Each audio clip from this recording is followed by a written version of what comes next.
जिस तरह का पॉलिटिकल कमिटमेंट आज सत्ता पक्ष और प्रतिपक्ष ने दिखाया, ऐसी अभूतपूर्व एकता दिखी, मुझे आज बड़ी प्रसन्नता हुई। क्या वाकई में ये सब सरकार का मैंडेट दे रहे हैं या फिर पॉलिटिकल कंपल्सन है इनके लिए ये सब? नहीं, देखिए, कारगिल के युद्ध में भी देश के सभी दलों ने समर्थन दिया था सरकार को। जब जब नाजुक मौका आता है, जहां राष्ट्र की बात आती है, वहां पर सब नेताओं को एकजुट रहना पड़ता है और लोग रहते भी हैं। भारत आज जो अभी बात आई कि उसने कूटनीतिक स्तर पर सारी तैयारी अपनी पूरी कर ली है, सारे ऐलान कर दिए हैं। अब जो कुछ होना है वो ऑपरेशन के तौर पर होना है। वो कब होगा, कैसे होगा, ये हायर लेवल पर प्रधानमंत्री के स्तर पर चीज़ें डिसाइड होंगी। लेकिन इस देश की जनता में एक साफ नारा और संदेश है कि खून के बदले खून होना चाहिए। ये बहुत सीधा बन के चलने से काम होने वाला नहीं है, क्योंकि जम्मू कश्मीर भारत का जो सिरमौर है, वहाँ पर पूरी व्यवस्था ध्वस्त हो गई है।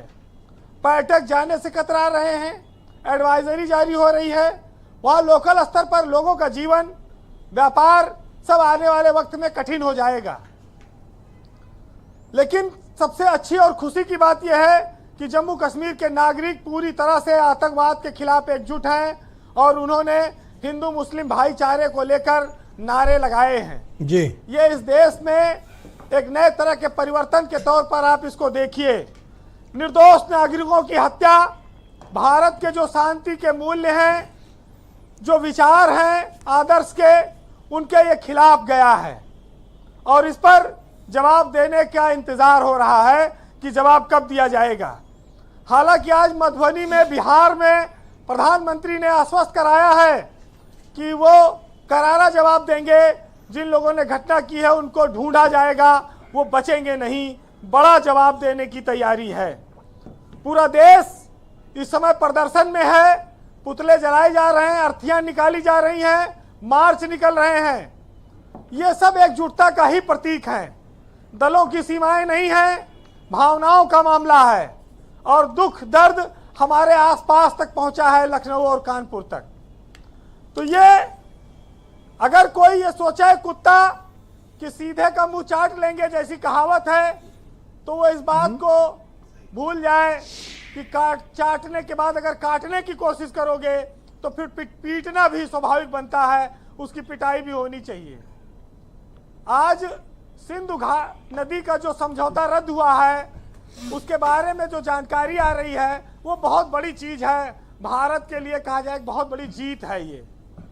अगर पाकिस्तानी सेना हमसे लड़ने भी आएगी तो वो इस बार बचेगी नहीं, खत्म हो जाएगी, क्योंकि उसकी इतनी औकात नहीं है।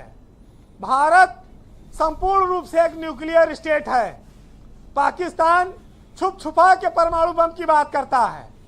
रसिया ने आज आशंका जताई है कि दो परमाणु संपन्न देशों में अगर कुछ बड़ा होता है तो हालात क्या होंगे। इससे हम एक जिम्मेदार राष्ट्र के तौर पर भारत पिछले 2 दिनों से मंथन कर रहा है। ये भी एक धैर्य है, ये भी दुनिया को एक संदेश है कि हम एक तरफा कोई कार्रवाई और तुरंत गुस्से में कोई कार्रवाई नहीं करेंगे। भारत जैसे विशाल देश में हमारे नागरिकों का जीवन बहुत अमूल्य है। हम दुनिया के अन्य राष्ट्रों की तरह भी अपने लोगों को बहुत सारे अधिकार देते हैं और उनकी जान की कीमत को समझते हैं। लेकिन जब 27 जानें गई हैं तो उसका कुछ ना कुछ बदला तो लिया जाएगा। एक वाटर स्ट्राइक हुई है ब्रजेश जी।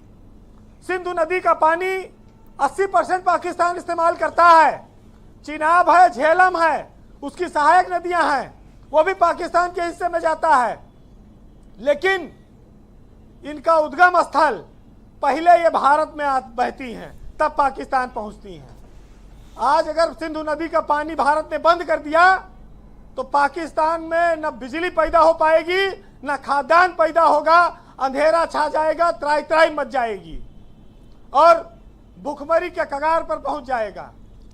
तो ये स्थितियां आज बनी हैं। जी वीरेंद्र जी, उस जल प्रवाह को रोकने ने भारत ने अभी इरादा नहीं जताया है। अभी खाली उसने 6 दशक पुरानी एक संधि को कहा है कि हम इसको रोकते हैं, हम इसको नहीं मानते हैं। अभी इंप्लीमेंट नहीं किया है।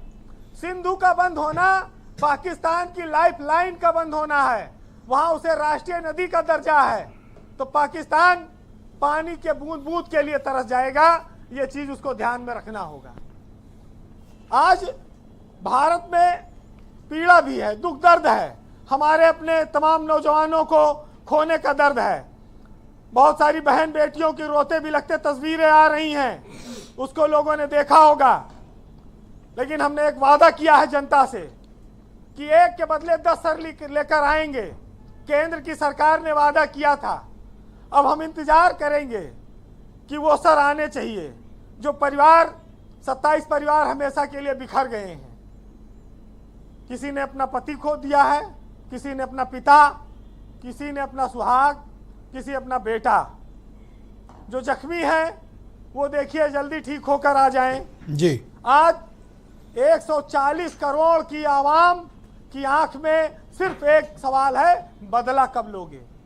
बदला ले लेना तब बात करना। हरिओम पवार साहब ने लिखा है कि जब किसी के घर में बेटी की अर्थी आती है तो क्या दर्द होता है, पूरा राष्ट्र उसको महसूस करता है। सुनिएगा कि गीली मेहंदी रोई होगी सुनकर घर के कोनों में, और ताजा काजल छूटा होगा चुपके चुपके रोने में। जी, जब बेटे की अर्थी आई होगी सूने आंगन में, शायद दूध उतर आया होगा बूढ़ी माँ के आंचल में। वह विधवा पूरी दुनिया का बोझा सिर ले सकती है, जो अपने पति की अर्थी को भी कांधा दे सकती है। मैं ऐसी हर देवी के चरणों में शीश झुकाता हूँ, इसीलिए मैं कविता को हथियार बनाकर गाता हूँ। बहुत शुक्रिया वीरेन जी, आपका बहुत बहुत धन्यवाद। सारगर्भित तरीके से आपने सभी पक्ष को आज प्रस्तुत किया, आपका बहुत बहुत धन्यवाद। बहनों भाइयों, इस पर चर्चा का दूसरा चरण प्रारंभ करते हैं। कर्नल दया शंकर दुबे, भारतीय जनता